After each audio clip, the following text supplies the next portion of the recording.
नमस्कार। आज हम एक ऐसे सफर पर चलेंगे जो मन की शांति के लिए बहुत जरूरी है, आत्मा के शुद्धिकरण के सफर पर। कभी ऐसा महसूस हुआ है कि कोई अदृश्य सा बोझ है जो हर पल आत्मा पर महसूस होता है? तो चलिए आज हम इन्हीं बोझों को समझने और हल्का करने की इस यात्रा पर निकलते हैं। हम बात कर रहे हैं तीन बहुत ही गहरी भावनाओं की: अपराध बोध, लज्जा और आत्मदोष। कह सकते हैं कि ये हमारी आत्मा पर लगे सबसे भारी ऊर्जा के दाग हैं, एनर्जी स्टेन्स। तो चलिए इसमें थोड़ा और गहराई से उतरते हैं। सवाल ये है कि आखिर ये भावनाएं इतनी भारी महसूस होती क्यों हैं? देखिए, इसके चार मुख्य कारण हैं। पहली बात, ये हमारी पुरानी दर्ज की हुई यादों को बार बार एक्टिवेट करते रहते हैं, मतलब हमें उसी दर्द के एक साइकिल में फंसाए रखते हैं। दूसरी बात, ये सीधे हमारे आत्ममूल्य, हमारी सेल्फ वर्थ पे चोट करते हैं। तीसरा, ये हमारे मनोबल को, हमारी अंदरूनी शक्ति को कमजोर कर देते हैं। और चौथी, जो कि एक गहरी बात है, कि इनका कारण हमेशा इसी जन्म का हो जरूरी नहीं, कभी कभी ये पिछले जन्मों के अधूरे अनुभव भी हो सकते हैं।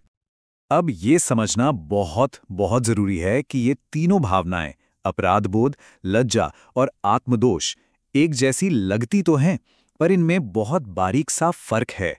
अपराध बोध यानी गिल्ट कहता है मैंने कुछ गलत किया। यह हमारे किसी काम या व्यवहार से जुड़ा होता है। लेकिन लज्जा यानी शेम इससे कहीं ज्यादा गहरा है। ये कहता है मैं ही गलत हूं। यह हमारे काम पर नहीं, बल्कि सीधे हमारे अस्तित्व पर, हमारी पर्सनैलिटी पर एक हमला है, और ये आत्मा की सबसे गहरी चोटों में से एक होती है। और फिर आता है आत्मदोष यानी सेल्फ ब्लेम। ये एक आदत बन जाती है, हर चीज का दोष खुद को देने की। कई बार तो हम उन चीजों की भी जिम्मेदारी अपने ऊपर ले लेते हैं जो हमारे कंट्रोल में थी ही नहीं। ये अक्सर एक बहुत पुराने, दर्ज हो चुके इमोशनल पैटर्न से आता है। इस फर्क को एक और आसान तरीके से समझते हैं। अपराध बोध कहता है मेरा हाथ गंदा है। ठीक है, हाथ तो धोया जा सकता है। लज्जा कहती है मैं ही गंदा हूं, अब यह पहचान का हिस्सा बन गया। और आत्मदोष कहता है अरे दूसरों की गंदगी साफ करना भी मेरा ही काम है। देख रहे हैं आप कैसे हम दूसरों का बोझ भी अपने ऊपर उठा लेते हैं? तो सवाल ये उठता है कि ये इतनी गहरी भावना है, ये जड़ें आखिर आती कहां से हैं? चलिए अब इसे समझते हैं। इनकी जड़ें कई जगह हो सकती हैं। कुछ आध्यात्मिक परंपराएं मानती हैं कि ये पिछले जन्मों की अधूरी कार्मिक यादें हैं, या फिर बचपन की प्रोग्रामिंग। जब बार बार सुना हो कि सब तुम्हारी वजह से हुआ, तो वो बीज अंदर पड़ जाता है। कुछ आत्माएं होती हैं जो बहुत संवेदनशील होती हैं, वो दूसरों का दर्द भी सोख लेती हैं। और जाहिर है, जब किसी के आत्ममूल्य पर गहरी चोट लगती है तो लज्जा और आत्मदोष की भावनाएं घर कर जाती हैं। इसे ऐसे समझिए, ये भावनाएं हमारी असली पहचान नहीं है। ये तो बस एक साफ कांच पर जमी धूल की तरह है। जब हम जागरूक होते हैं तो जागरूकता की रोशनी में हमें धूल नहीं, बल्कि वो पुराना रिकॉर्ड दिखाई देता है जिसकी वजह से ये धूल जमी हुई है। आत्मा तो हमेशा से शुद्ध और साफ ही है। अच्छा, तो अब हम ये जान गए हैं कि ये दाग आते कहाँ से हैं। तो अब ये समझते हैं कि ये हमारे आज के जीवन पर, हमारी असल जिंदगी पर क्या असर डालते हैं। इसकी एक बहुत बड़ी आध्यात्मिक कीमत चुकानी पड़ती है। हर फैसला लेने में डर लगता है कि कहीं फिर से कोई गलती ना हो जाए। अपराध बोध के कारण अक्सर लोग दूसरों को खुश करने में लग जाते हैं, अपनी जरूरतें भूल जाते हैं, जिससे रिश्ते खराब होते हैं। लज्जा, वो तो आत्मा की अंदरूनी चमक को ही धुंधला कर देती है, और धीरे धीरे अतीत की एक गलती हमारे पूरे वर्तमान पर हावी हो जाती है। इसको समझने का एक बहुत ही मॉडर्न तरीका भी है।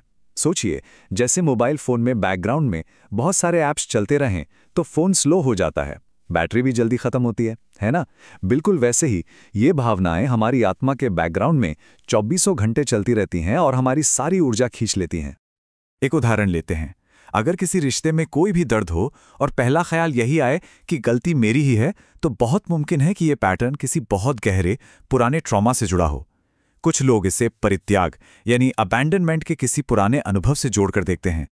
तो इस बोझ को इतनी गहराई से समझने के बाद अब हम उस रास्ते पर चलते हैं जो हमें मुक्ति और उपचार की ओर ले जाता है। यहां एक बहुत ही जरूरी बात समझनी होगी।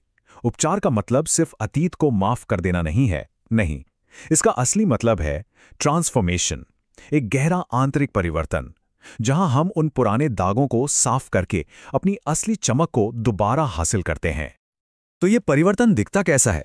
अपराध बोध की भावना को बदलना है समझ में कि उस अनुभव से हमने क्या सीखा। लज्जा की भावना को बदलना है आत्ममूल्य और सेल्फ लव में, और आत्मदोष के उस धुंधलेपन को बदलना है स्पष्टता में। ये देखने की क्लैरिटी कि क्या सच में हमारी जिम्मेदारी थी और क्या नहीं। इस परिवर्तन के 4 बहुत ही सरल लेकिन शक्तिशाली चरण हैं। पहला है एक्सेस, मतलब जब भी ये भावना उठे उसे आने दें, उसे जज ना करें, बस एक साक्षी की तरह देखें। दूसरा है अवेयरनेस, खुद को याद दिलाएं ये सिर्फ एक पुराना रिकॉर्ड है, ये मैं नहीं हूं, मैं वो प्रकाश हूं जो इस रिकॉर्ड को देख रहा है। तीसरा है प्यूरिफिकेशन, यानी शुद्धिकरण। कल्पना करें कि एक शुद्ध आध्यात्मिक प्रकाश उस रिकॉर्ड पर पड़ रहा है और उसे धीरे धीरे मिटा रहा है, जैसे सूरज की रोशनी अंधेरे को मिटा देती है। और चौथा और सबसे जरूरी कदम सेल्फ कंपैशन, यानी आत्मकरुणा। खुद से कहना, मैंने उस समय जो भी किया, मेरे पास जितनी समझ थी उसके हिसाब से वो सबसे अच्छा था।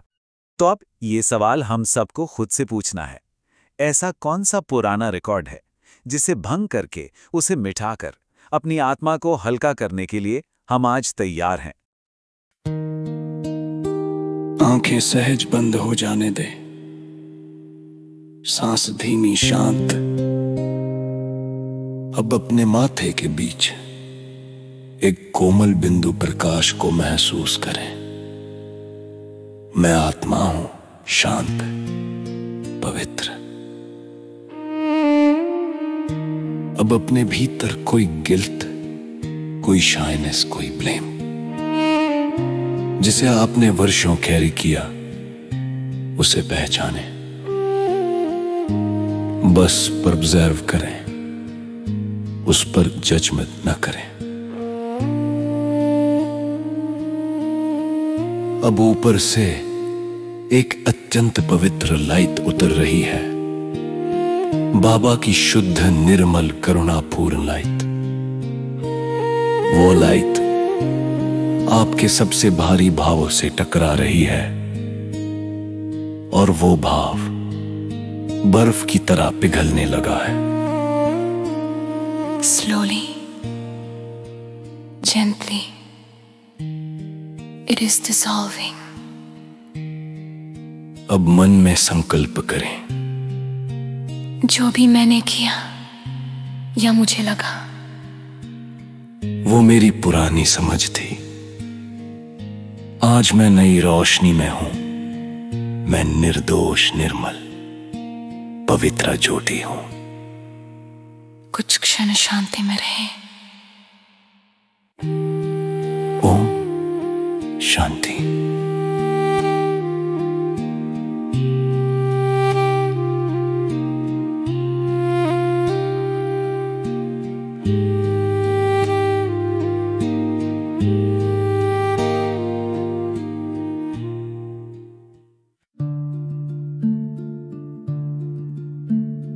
दिल के कोने में छुपा जो दर्द था, आज रोशनी में पिघलने लगा।